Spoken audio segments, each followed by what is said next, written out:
I made an add-on for Blender. Technically, I made two add-ons for Blender. I work in a space where I need to export UV maps often. However, I was not a fan of the default UV export method. I always found myself needing to tweak my UV maps manually to make them more presentable.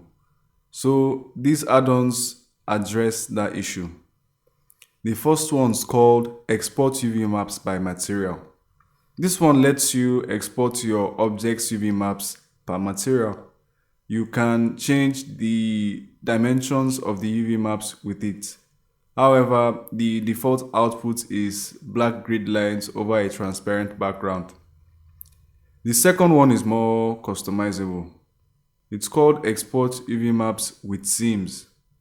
With this add-on, you can change the UV grid lines color, UV maps background color and transparency, UV seams color and transparency, and UV seams thickness.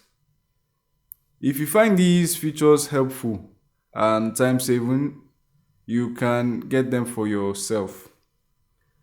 Both add-ons are on Gumroad.